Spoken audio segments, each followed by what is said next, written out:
শুভ সন্ধ্যা। আমি বিশ্বজিৎ মণ্ডল। তোমরা দেখছো practice with Biswajit YouTube channel. আচ্ছা, এই চ্যানেলে যারা যারা নতুন আছো এবং জিডি কনস্টেবল নিয়ে প্রিপারেশন নিচ্ছ, ঠিক আছে, তারা এই চ্যানেলের আগের ভিডিওগুলোকে অবশ্যই চেক করতে পারো। সেই ভিডিওগুলোতে বলা আছে যে তোমরা কীভাবে স্কোরটাকে ইনক্রিজ করবে, মানে তোমাদের যে স্কোর উঠছে বর্তমানে তার চেয়ে বেশি নম্বর তুলবে, ঠিক আছে, সমস্ত সাবজেক্ট ওয়াইজ বা সব কিছু বলা আছে। আচ্ছা, আর এই চ্যানেলটিকে সাবস্ক্রাইব করে রাখতে পারো। আমি বর্তমানে দুটোতে সিলেক্টেড আছি, মানে একটা হচ্ছে সিআই হিসেবে 2022 সালের যেটা হয়েছিল জিডি কনস্টেবল, আর বর্তমানে 2024 সালে যেটা সেটাতে এসএসএফে সিলেক্টেড আছি, ওয়েস্ট বেঙ্গল থেকে ফার্স্ট র্যাঙ্ক, আর অল ইন্ডিয়াতে 34 র্যাঙ্ক ছিল, ঠিক আছে। জিডি কনস্টেবল 2025-এর এক্সাম খুব কাছাকাছি চলে এসছে। ধরো 4 ফেব্রুয়ারি থেকে এক্সাম আছে, মানে আর মাত্র 22 দিন মতো আছে, ঠিক আছে, 20-22 দিন। প্রথমে যাদের পরীক্ষা তাদের আছে, শেষের দিকে যাদের পরীক্ষা তাদের একটু বেশি আছে, ঠিক আছে। তো এখন নিশ্চয়ই তোমরা ভালো করে প্রিপারেশন নিচ্ছ। আচ্ছা, তোমাদের মনে একটা সন্দেহ আসতে পারে যে তাহলে এখন অ্যাডমিট কার্ডটা কবে দেবে, ঠিক আছে, যে অ্যাডমিট কার্ড তোমরা কবে হাতে পাবে, কোথায় কোথায় এক্সাম পড়ছে, কবে তোমার এক্সাম পড়বে, সেগুলো তুমি কবে জানতে পারবে, তাই না?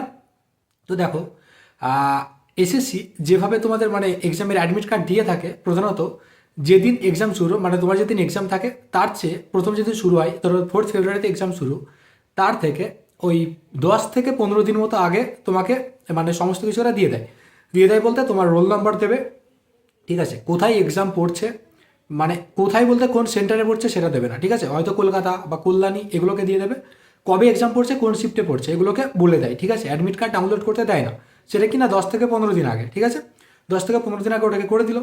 এরপর তোমার যেদিন এক্সাম থাকবে, ঠিক আছে, যেদিন এক্সাম থাকবে তার 4 থেকে 5 দিন আগে তুমি সেই অ্যাডমিট কার্ডটাকে ডাউনলোড করতে পারবে। তখন যখন ডাউনলোড করবে তোমার সমস্ত কিছু, কখন এক্সাম, কটা থেকে কটা পর্যন্ত এক্সাম, কোন জায়গাটা করে এক্সাম, সমস্ত কিছু ওখানে লেখা থাকবে, ঠিক আছে, পুরো ডিটেলস দেওয়া থাকবে সেই তখন।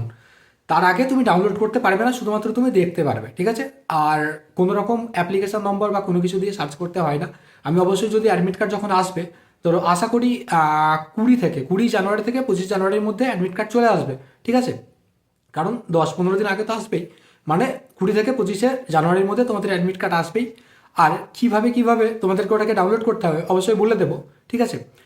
আর একটা জিনিস, তোমাদের তো এক্সাম সামনে চলে আসছে, এখন তোমরা হয় তোমার আধার কার্ডটাকে আর অথবা তোমার ভোটার কার্ড, ঠিক আছে, আধার কার্ড অথবা ভোটার কার্ড, এই দুটোর মধ্যে, যাদের ভোটার কার্ড হয়নি তার আধার কার্ড, এই দুটোর মধ্যে, ঠিক আছে, এই দুটো ডকুমেন্টসের মধ্যে যে কোনো একটা ডকুমেন্টসকে চেক করে দেখে নেবে যেন সমস্ত কিছু ঠিক থাকে, ঠিক আছে। কোনো কিছু দেখো কী কী বলে দিচ্ছি, তোমার নামের স্পেলিং যেটা সেটা, তোমার ডেট অফ বার্থ যেটা সেটা, আর তোমার বাবার নাম, ঠিক আছে, এই তিনটা জিনিস যেন একেবারে ঠিক থাকে, একটু যেন ভুল না থাকে, ঠিক আছে। একটু যদি ভুল থাকে তাহলে ওখান থেকে তোমাকে সেন্টার থেকে যেই দেখবে যে তোমার মিলছে না, মানে অ্যাডমিট কার্ড আর শুধুমাত্র একটা ডকুমেন্টস, ঠিক আছে, আর কিছু নিয়ে যেতে হবে না। 2-3 কপি ছবি নিয়ে যেতে বলে, কিন্তু কোনোদিন লাগে না, ঠিক আছে, হাতে করে শুধু নিয়ে যেতে বলে ওরা, ঠিক আছে। শুধুমাত্র তোমার একটা পেনও লাগবে না, শুধুমাত্র কি লাগবে না, একটা তোমার যেটা অ্যাডমিট কার্ডটাকে আর শুধুমাত্র একটা যে কোনো কিছু একটা ডকুমেন্টস লাগবে, ঠিক আছে, তোমার ছবি থাকতে হবে সেটাতে, মানে ছবি দেওয়া এরকম ডকুমেন্টস লাগবে। হয় তোমার ভোটার কার্ড না হলে আধার কার্ড, যেন সমস্ত কিছু যে তিনটে জিনিস পেলাম ওই তিনটে যেন ঠিক থাকে, ঠিক আছে। তাছাড়া কিন্তু ওখান থেকেও তোমাকে আবার ফের বার হয়ে চলে আসতে হবে, কারণ তোমাকে এন্ট্রি করাবে না ওরা, ঠিক আছে। তো সেই জন্য এতদিন আগে থেকে তোমাদেরকে বলে দিচ্ছি যেন জিনিসটা ঠিক করে রেখে দিও। আর অবশ্যই পড়াশোনাটাকে করো। 20 থেকে 25 তারিখের মধ্যে তোমাদের অ্যাডমিট কার্ড চলে আসবে, 20 থেকে 25 জানুয়ারি, ঠিক আছে। আর তারপর তো এক্সাম আছেই সামনে, অবশ্যই পড়াশোনা করো। চলো পরের ভিডিওতে দেখা হচ্ছে। জয় হিন্দ, জয় ভারত।